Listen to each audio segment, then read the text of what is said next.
Chapter 7. There was a rose bush on the little Sterling lawn, growing beside the gate. It was called Doss's rose bush. Cousin Georgiana had given it to Valency 5 years ago, and Valency had planted it joyfully. She loved roses. But of course, the rose bush never bloomed. That was her luck. Valency did everything she could think of and took the advice of everybody in the clan, but still, the rose bush would not bloom. It throve and grew luxuriantly, with great leafy branches untouched of rust or spider, but not even a bud had ever appeared on it. Valency, looking at it 2 days after her birthday, was filled with a sudden, overwhelming hatred for it. The thing wouldn't bloom. Very well then, she would cut it down. She marched to the tool room in the barn for her garden knife, and she went at the rosebush viciously. A few minutes later, horrified Mrs. Frederick came out to the veranda and beheld her daughter slashing insanely among the rosebush boughs. Half of them were already strewn on the walk. The bush looked sadly dismantled. "Doss, what on earth are you doing? Have you gone crazy?" "No," said Valency. She meant to say it defiantly, but habit was too strong for her. She said it deprecatingly. I just made up my mind to cut this bush down. It is no good. It never blooms, never will bloom." "That is no reason for destroying it," said Mrs. Frederick sternly. "It was a beautiful bush and quite ornamental. You have made a sorry-looking thing of it." "Rose trees should bloom," said Valency a little obstinately. "Don't argue with me, Doss. Clear up that mess and leave the bush alone. I don't know what Georgiana will say when she sees how you have hacked it to pieces. Really, I'm surprised at you. And to do it without consulting me." "The bush is mine," muttered Valency. "What's that? What did you say, Doss?" "I only said the bush was mine," repeated Valency humbly. Mrs. Frederick turned without a word and marched back into the house. The mischief was done now. Valency knew she had offended her mother deeply, and would not be spoken to or noticed in any way for 2 or 3 days. Cousin Stickles would see to Valency's bringing up, but Mrs.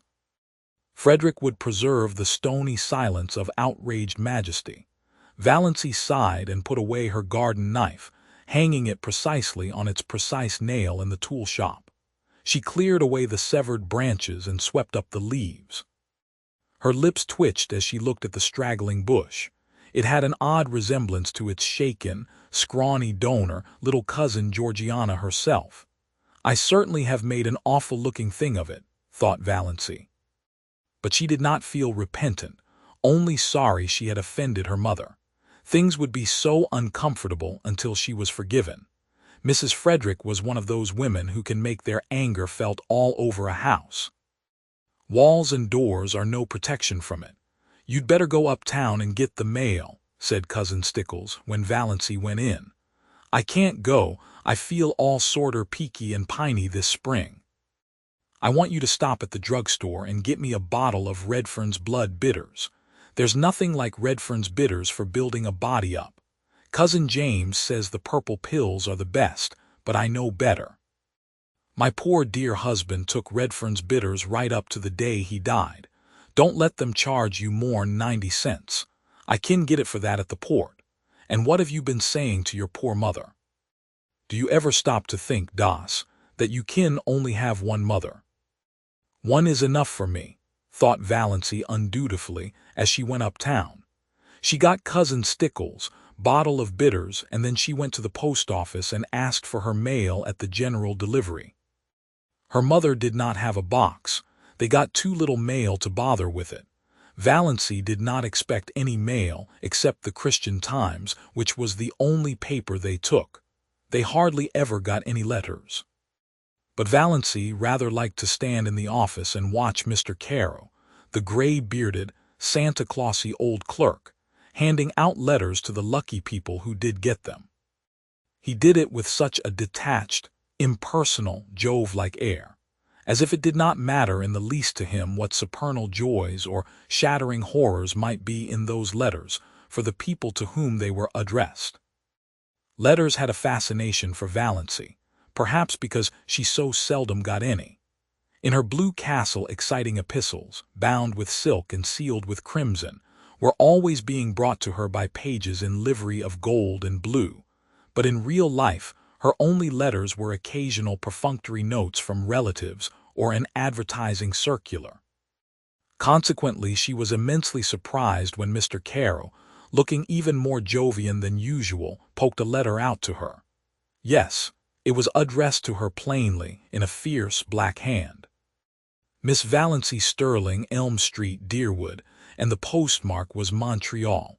Valancy picked it up with a little quickening of her breath. Montreal. It must be from Dr. Trent. He had remembered her after all. Valancy met Uncle Benjamin coming in as she was going out and was glad the letter was safely in her bag. "What," said Uncle Benjamin, "is the difference between a donkey and a postage stamp?" "I don't know what," answered Valancy dutifully. "One you lick with a stick and the other you stick with a lick. Ha ha." Uncle Benjamin passed in, tremendously pleased with himself. Cousin Stickles pounced on the Times when Valancy got home, but it did not occur to her to ask if there were any letters. Mrs. Frederick would have asked it, but Mrs. Frederick's lips at present were sealed. Valancy was glad of this. If her mother had asked if there were any letters, Valancy would have had to admit there was. Then she would have had to let her mother and Cousin Stickles read the letter, and all would be discovered. Her heart acted strangely on the way upstairs, and she sat down by her window for a few minutes before opening her letter. She felt very guilty and deceitful. She had never before kept a letter secret from her mother.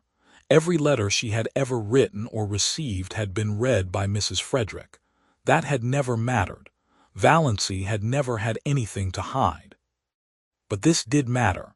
She could not have anyone see this letter. But her fingers trembled with a consciousness of wickedness and unfilial conduct as she opened it, trembled a little too, perhaps, with apprehension. She felt quite sure there was nothing seriously wrong with her heart, but one never knew. Dr. Trent's letter was like himself, blunt, abrupt, concise, wasting no words.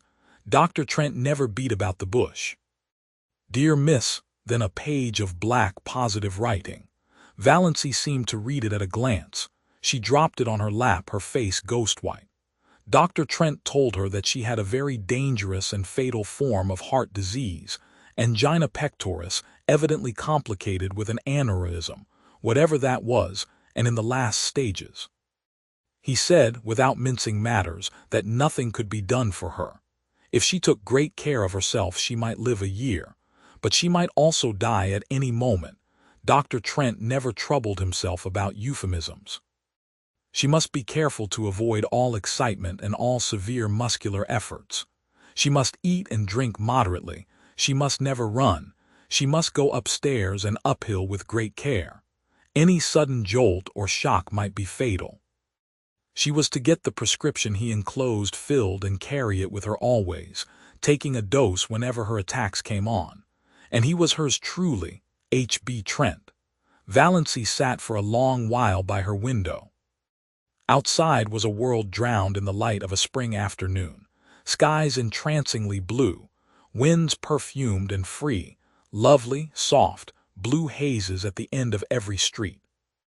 Over at the railway station, a group of young girls was waiting for a train. She heard their gay laughter as they chattered and joked. The train roared in and roared out again. But none of these things had any reality. Nothing had any reality except the fact that she had only another year to live. When she was tired of sitting at the window, she went over and lay down on her bed, staring at the cracked, discolored ceiling. The curious numbness that follows on a staggering blow possessed her. She did not feel anything except a boundless surprise and incredulity, behind which was the conviction that Dr. Trent knew his business and that she, Valancy Sterling, who had never lived, was about to die. When the gong rang for supper, Valancy got up and went downstairs mechanically, from force of habit. She wondered that she had been let alone so long. But of course her mother would not pay any attention to her just now. Valancy was thankful for this. She thought the quarrel over the rosebush had been really, as Mrs. Frederick herself might have said, providential. She could not eat anything, but both Mrs. Frederick and Cousin Stickles thought this was because she was deservedly unhappy over her mother's attitude, and her lack of appetite was not commented on. Valancy forced herself to swallow a cup of tea, and then sat and watched the others eat, with an odd feeling that years had passed since she had sat with them at the dinner table. She found herself smiling inwardly to think what a commotion she could make if she chose. Let her merely tell them what was in Dr. Trent's letter, and there would be as much fuss made as if, Valancy thought bitterly, they really cared 2 straws about her.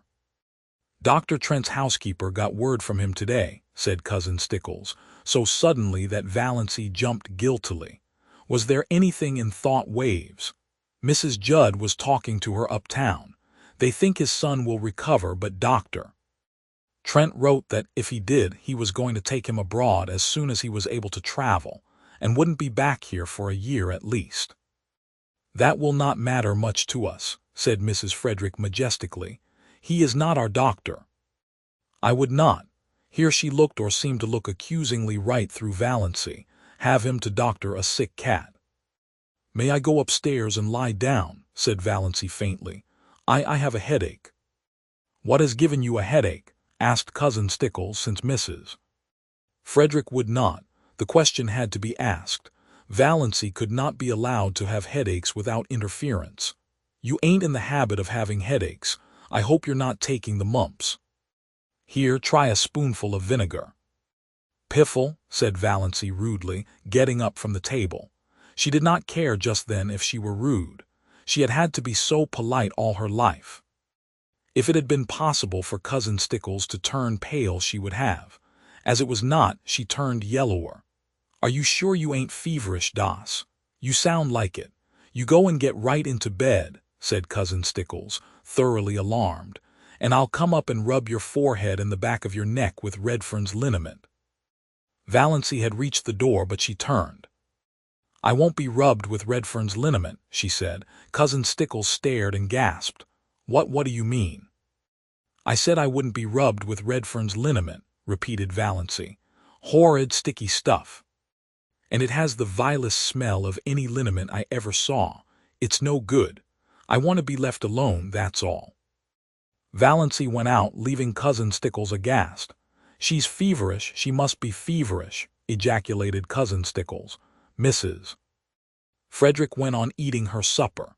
It did not matter whether Valancy was or was not feverish. Valancy had been guilty of impertinence to her.